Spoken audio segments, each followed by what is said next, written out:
They stood at my gate like beggars in the Texas sun, and for 30 minutes, I let them wait. My name is Caroline Mercer, though everyone calls me Carrie now. I'm 33 years old, and I built an empire from nothing while my family pretended I didn't exist. Today, they're here because they need me. 10 years ago, they made it clear they never would. The irony isn't lost on me as I watch them through the security camera, shifting uncomfortably in the heat. My father Richard looks smaller than I remember. My mother Diane keeps fidgeting with her purse. My sister Lily, once the golden child, looks tired in a way expensive makeup can't hide. There's a man with her I don't recognize, probably another boyfriend. My lawyer Marcus calls from the security office. They're here, Carrie, just like you predicted. Good, I say, leaning back in my leather chair. Let them wait. I turn to face the window overlooking my property. 6 acres of prime Austin real estate, a modern mansion featured twice in architectural magazines, a resort-style pool. This is what they called impossible. This is what they laughed at when I showed them my sketches, my plans, my dreams. The memory hits sharp and sudden. Christmas, 12 years ago. I was 21, fresh out of college with an architecture degree, full of ideas about sustainable housing. The family had gathered at my parents' home in Houston. I brought my portfolio, my sketches, my business plan for starting a development company focused on affordable housing. Lily was there with her then-husband, glowing as always, talking about her latest promotion. Everyone hung on her every word. Mom beamed. Dad kept saying how proud he was. When there was finally a lull, I pulled out my portfolio. I want to show you all something I've been working on. Dad barely glanced at it. Caroline, not now. We're celebrating Lily's success. But Dad, this is a 5-year plan for sustainable housing. I've already talked to potential investors and… Caroline, his voice was sharp, cutting. Nobody wants to hear about your pipe dreams. When are you going to get a real job? Your mother and I didn't pay for your education so you could play pretend architect. The table went quiet. My face burned. I'm not playing pretend. This is serious. Lily laughed, that patronizing laugh that somehow hurt worse than outright cruelty. Oh, Carrie, you're so cute when you're passionate. But real estate development takes millions in capital, connections, experience. Maybe start smaller. Have you thought about teaching? My uncle chimed in. Your sister is right, Caroline. You need to be practical. Look at Lily. She worked her way up through a real company. She didn't just jump into some fantasy business. I looked at my mother, hoping for support. She just gave me that sad smile, the one that said she loved me but was disappointed. Honey, we just want what's best for you. We don't want to see you fail. That night, I cried until I couldn't breathe. But somewhere between the tears and anger, something crystallized. I would prove them all wrong. Every single one of them. The next few years were brutal. 3 jobs while building my business on the side, 4 hours of sleep a night, ramen and peanut butter sandwiches. Every free course on real estate development, property management, construction, finance, relentless networking. I started small, buying a rundown duplex with everything I'd saved, fixing it up myself, renting it out. Then another, then another. My family didn't call. I thought they would notice my absence, reach out. But as months turned to years, the silence became deafening. Family gatherings without me, holidays passed, birthdays came and went. I saw it all on social media. Lily's perfect life in filtered photos. Family trips I wasn't invited to. I had been erased. I tried once to reach back. When Mom got sick and needed surgery, I sent money. $5,000, nearly everything I had. The check was returned with a note. We don't need charity from you. Focus on your own life. When Lily had her first child, I sent an expensive handmade crib I'd saved months for. It was returned unopened. The message from Lily, thanks, but we prefer to keep things within the immediate family. Each rejection hardened into armor. I stopped trying. I focused on building my empire brick by brick. I moved to Austin at 28 when an opportunity came for a major mixed-use project. People started noticing me. Not as Richard and Diane's disappointing daughter, not as Lily's forgettable sister, but as Caroline Mercer, the sharp developer with an eye for transforming neighborhoods. By 30, I had my own firm. By 32, Texas Monthly profiled me as one of the most successful female entrepreneurs in real estate. By 33, I had 12 major developments across Austin and Houston, a portfolio worth over $50 million, and a reputation for projects that were both profitable and beneficial to communities. But success has a funny way of making people remember you exist. 3 months ago, I heard Lily was going through a nasty divorce. Her husband had been running a Ponzi scheme. When it collapsed, it took everything. Lily lost the house, the cars, the lifestyle. She was living with our parents again, who were now struggling on Dad's retirement income. 2 months ago, my investigator told me it was getting worse. Dad had made bad investments trying to help Lily. They were facing foreclosure. Lily was working retail. Last week, Marcus got the call. They wanted to meet. Family matters, they said. I knew exactly what they wanted. And I knew exactly what I was going to do. Marcus, I say into the phone. Send them in. 20 minutes later, they're in my living room, trying not to gawk at everything. The vaulted ceilings, the original artwork, the floor-to-ceiling windows, the expensive furniture. I walk in wearing a tailored pantsuit, every inch the successful businesswoman. Caroline, Dad says, standing awkwardly. You've done well for yourself. Please, sit, I say, voice neutral. No hugs, no warm smile. I gesture to the couch. Mom is already crying. Lily looks defiant and desperate. The man with her, Mark, according to my investigator, looks around with barely concealed greed. Coffee? Tea? I ask. They nod gratefully. I press a button and my housekeeper Maria appears with refreshments. After painful small talk, I cut through it. So, what's the real reason for this visit? We haven't spoken in 10 years. This isn't a social call. Mom cries harder. Oh, Caroline, we've missed you so much. We've been worried, but you seem distant. Don't. The word comes out hard. Don't rewrite history. You didn't call because you didn't want to. Let's not pretend otherwise. Dad clears his throat. Caroline, you're right. We should have reached out. We made mistakes. But we're family. And family forgives. Lily is in trouble. Her divorce was devastating financially. As her family, we need to come together to help her. I almost laugh. Come together. Interesting choice of words. Lily speaks, voice tight. Carrie, I know we weren't close. I know I wasn't the best sister, but I'm desperate. The divorce left me with nothing. Worse than nothing. I have debts. Mark has been helping me rebuild, but we need capital. Money, I finish. You need my money. Mark leans forward, lecturing. Miss Mercer, family helps family. That's not a choice, that's an obligation. You've done well. Sharing that wealth with your blood relatives in their time of need, that's just what you do. I look at him. And you are?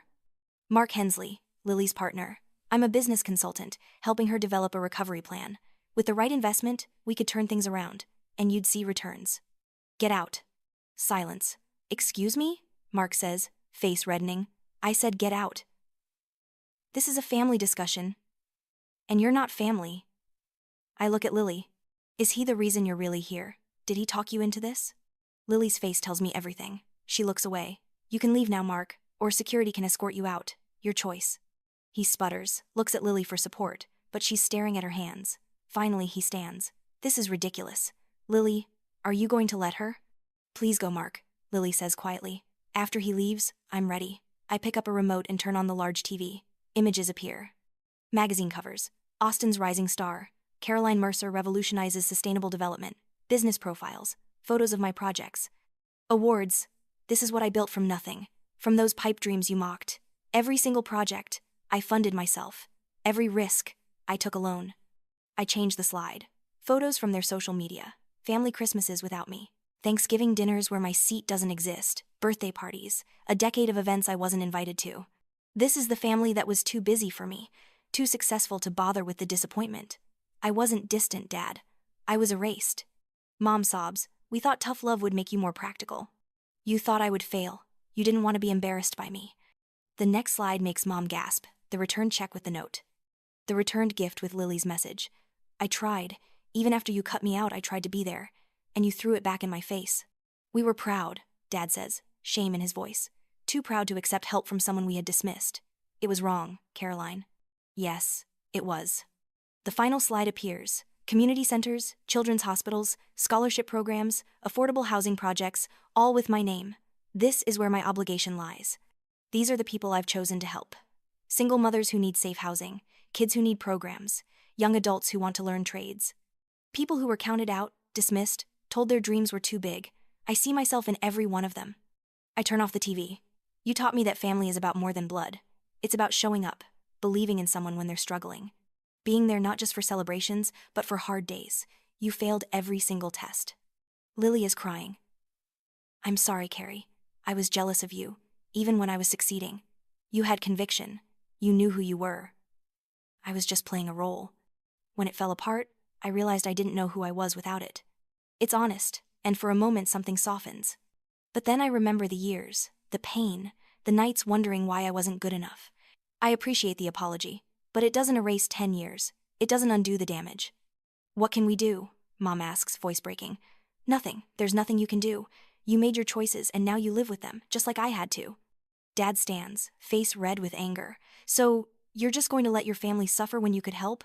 That's petty, Caroline. That's cruel. Is it? Or am I applying the same standards you applied to me? You told me I needed to learn from failures, pull myself up, be practical. So be practical. Figure it out.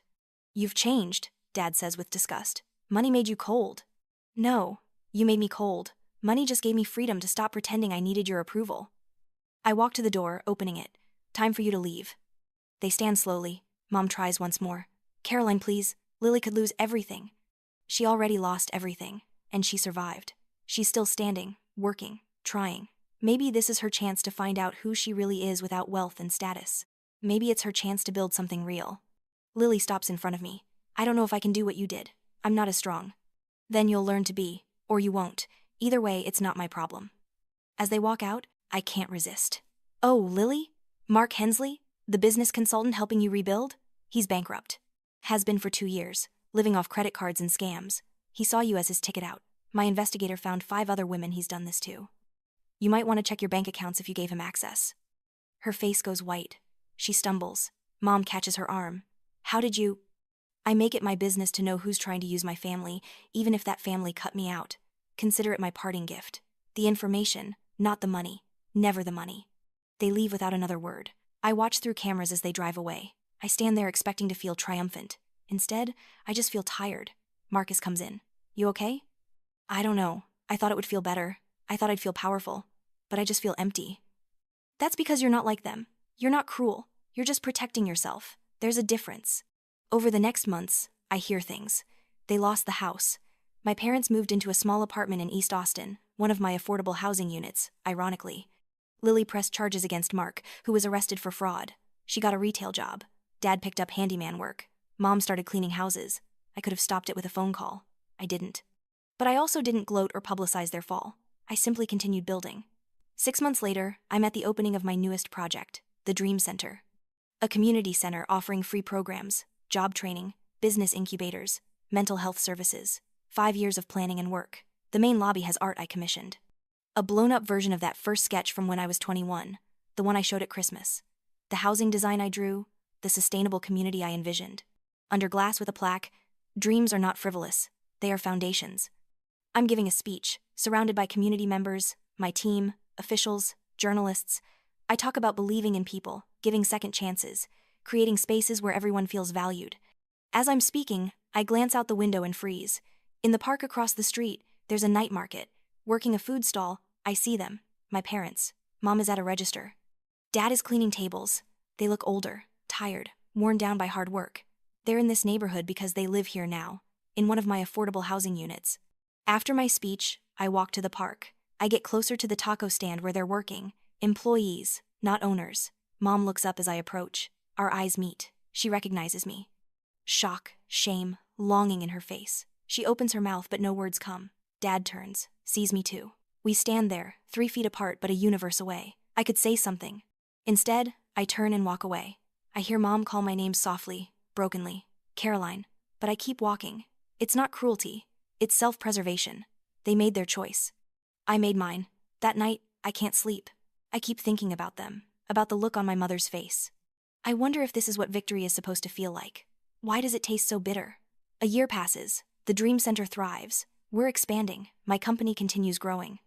I'm dating David, a kind man in environmental science who gets excited about sustainable building. He makes me laugh, makes me feel safe.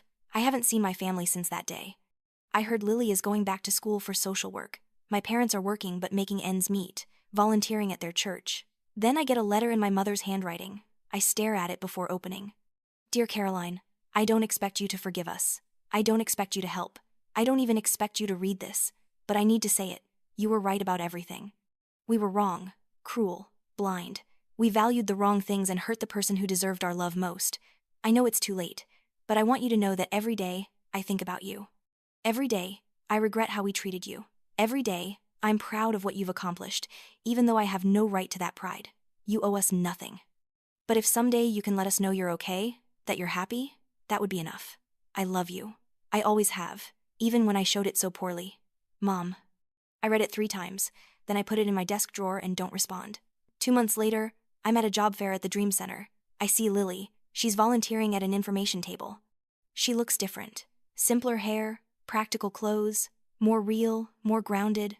Our eyes meet. She doesn't approach, just gives a small nod, respecting my boundaries. Then turns back to the person she's helping. I watch her. She's patient, kind, genuinely listening. A side I never saw before, or maybe one that's new, born from struggle. At day's end, I find myself walking to her table. Hello, Lily. She looks up, surprise and caution in her eyes. Carrie, hi. You volunteer here? Every week. I'm finishing my social work degree. I needed volunteer hours. Someone suggested this place. I didn't know it was yours until I got here. I almost left. But that would be taking the easy way out again, so I stayed. Social work? She looks down. When I lost everything, I realized how many people live that way all the time, and how few actually care or help. I wanted to be someone who helps. I wanted to be more like you. It's unexpected. I don't know what to say.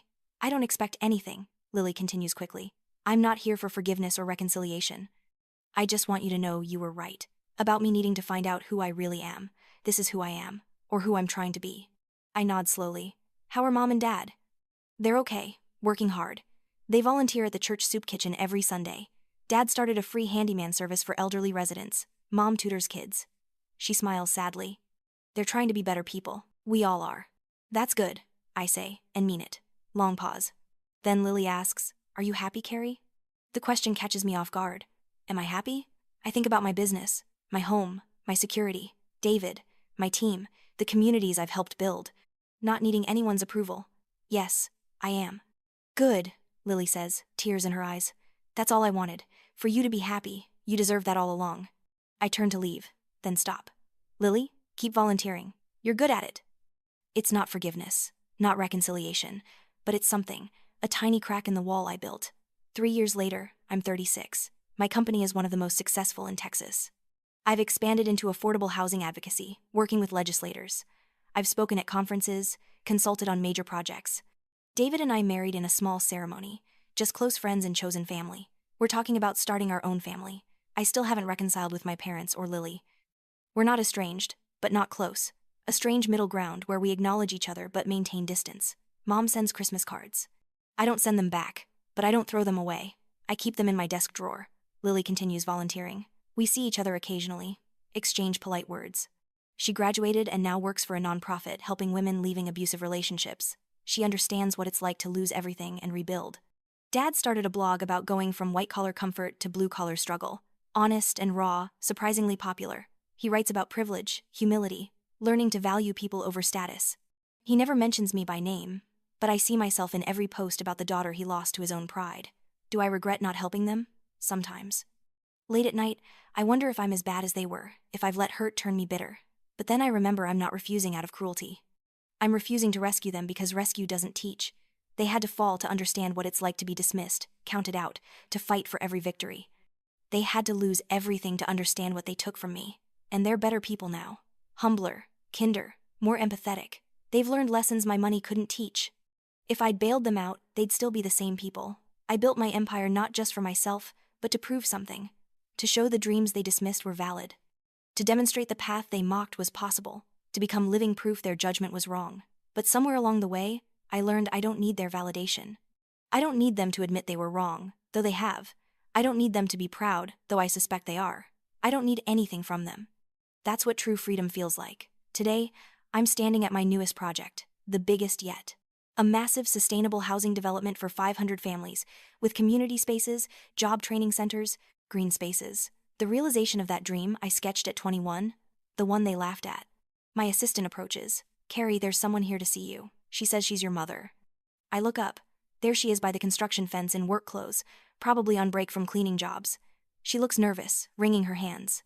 I'll be right back, I tell my assistant. Mom, I say, voice neutral. Caroline. Her voice breaks. I saw the news about this project. I had to come see it. It's exactly like your sketch, the one you showed us that Christmas. You remember that? I remember everything. Every dream we crushed. Every idea we dismissed. Every time we made you feel small. I remember all of it, and it haunts me. Silence except for construction sounds. Why are you here, Mom? She takes a breath. Because I need you to know something. I'm not here to ask for anything. I'm here because I'm proud of you. I need to say it out loud where you can hear it. I'm proud of who you've become. I'm proud of what you've built, and I'm sorry it took losing everything to see what we had in you all along. Tears streamed down her face. You were always the strong one, the brave one, the one with vision, and we punished you for it because it made us feel small. We couldn't stand that our youngest daughter, the one we thought was a dreamer, was actually the most remarkable person in the room. My eyes burn, but I refuse to cry. I saw your father teaching kids to garden. I thought about how you built community centers so kids could learn. I volunteer at the soup kitchen and see people in your housing developments. They talk about how you gave them dignity, not just a roof. Everything good we're trying to do now, you were already doing. You were already being the person we should have been. She wipes her eyes. I know it's too late. I know we can't go back. But I needed you to know we see you now. We finally see you, and you're magnificent. For the first time in years, the wall around my heart cracks a little. Thank you for saying that. I'll go now. I won't bother you again. I just needed you to hear it. Mom, I call out, and she stops. The Dream Center always needs reading tutors, if you're interested. Hope flares in her eyes, but also caution. I am. I'd love that. My assistant will give you the contact information. But, Mom, this doesn't fix everything. This doesn't erase the past. I know. I just want a chance to be in your orbit, even at a distance. To see the world you've built. To maybe, someday, earn a tiny place in it. I nod, not trusting myself to say more. She leaves. That night, David and I sit on our patio watching sunset over the hill country. Do you think I'm making a mistake? I ask, letting her back in, even a little. He takes my hand. I think you're doing what feels right. You don't owe them anything, but you also don't owe it to yourself to carry anger forever. Maybe letting them exist on the periphery is exactly the right amount of healing. I don't want to forgive them. I'm not there yet. I might never be. Forgiveness is overrated, David says, making me smile. Acceptance is better. Accepting they failed you. Accepting you survived. Accepting people can change even if it doesn't undo damage. That's healthier than forgiveness. I lean on his shoulder. How did you get so wise? I married a woman who rebuilt herself from nothing. She teaches me something new every day. 10 years to the day after they showed up at my gate, I'm in my office looking at a framed photo, not of my family, but of the Dream Center ribbon cutting. Community members, my team, people whose lives changed because I refused to let my dreams die. Marcus comes in. You okay? You look thoughtful. It's been 10 years since they came back wanting something from me. And I was thinking about how much I've changed. How I went from the daughter who wasn't good enough to the woman who exceeded every expectation, including my own. They taught me family is about more than blood. They taught me love has to be earned and maintained. They taught me my worth isn't dependent on anyone else's recognition. Expensive lessons, Marcus observes. The most expensive, but also the most valuable, because once you learn them deep in your bones, no one can ever make you feel small again. I built an empire on the foundation of their rejection. I created beauty from pain, purpose from abandonment, strength from weakness. That's my legacy. What happens next is still being written. Maybe the distance stays permanent. Maybe I choose protecting my peace over giving them peace. Maybe I let my empire, my success, my happiness be the final word, and they remain forever on the outside, seeing what they lost but never getting it back. Either way, I win. Because I'm the one choosing. I'm the one with power. After years of having none, of being dismissed and rejected and erased, I now have all of it. That's the empire I built. Not just buildings and businesses and wealth, but the empire of self-worth, of boundaries, of choosing myself first, of knowing I am enough with or without their approval, with or without their presence, with or without their love. I am Caroline Mercer. I am 36 years old. I built an empire from nothing, and whether or not I ever let my family back into my life, I've already won, because I survived them. I thrived without them, and I became someone magnificent, not because of them, but in spite of them. That's my story. That's my revenge. That's my triumph. And it's enough. It's more than enough. It's everything.